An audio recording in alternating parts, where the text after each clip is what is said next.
वहाँ से आपके लोगों को हटा दो।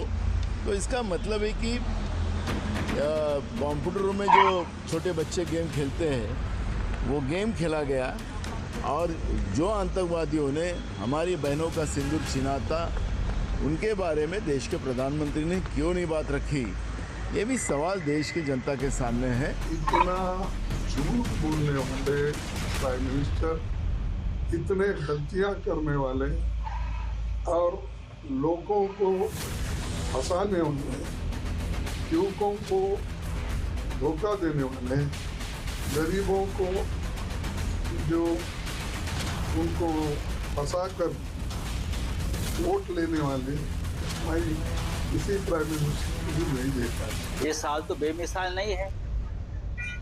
क्या हुआ है आपने देखा है ना, एक साल में क्या हुआ है। 10 साल में नहीं हुआ तो एक साल में क्या करें।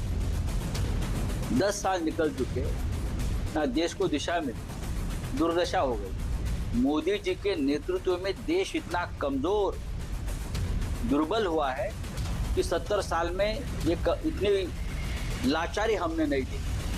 आइए चर्चा की शुरुआत करते हैं। और शहजाद पूनावाला जी, पहला सवाल आप ही से, सत्ता पक्ष की तरफ से आप है। देखिए, बहुत सारी उपलब्धियां आपकी पार्टी गिनाती है, लेकिन ऑपरेशन सिंदूर से लेकर हर मुद्दे पर, कास्ट सेंसस को लेकर राहुल गांधी आपको घेर रहे हैं, और इस पर आपका क्या जवाब है? क्योंकि वो कहते हैं कि डिप्लोमेसी में, जो कि सबसे बड़ी ताकत मानी जाती थी प्रधानमंत्री नरेंद्र मोदी की, आपकी सरकार की, वो दावा कर रहे हैं कि आप वहीं पर फेल हो गए।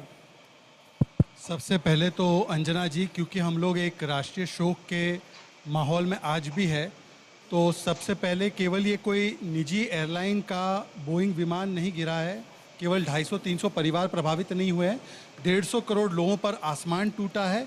मैं अपनी पूरी श्रद्धांजलि और संवेदनाएं उनके प्रति प्रकट करता हूं। अब आते हैं आपके सवाल पर।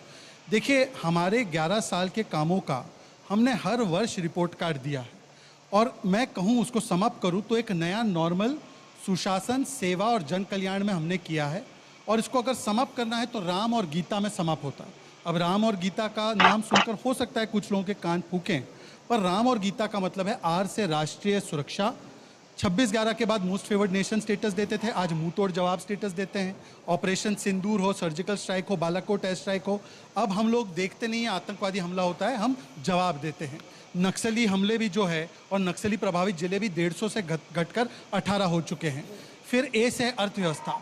अर्थशास्त्री के समय पर 11वें स्थान पर हमारी अर्थव्यवस्था थी, फ्रेजाइल 5 में थी, आज फास्टेस्ट 5 में आए। इन्फ्लेशन 10-12% हुआ करता था, वो 5 और 4% पे आ गया। आप बोलोगे इन्फ्लेशन का आंकड़ा क्या बताते हो, कुछ रियल बताइए। तो जो 300 रुपया प्रति GB डेटा आता था,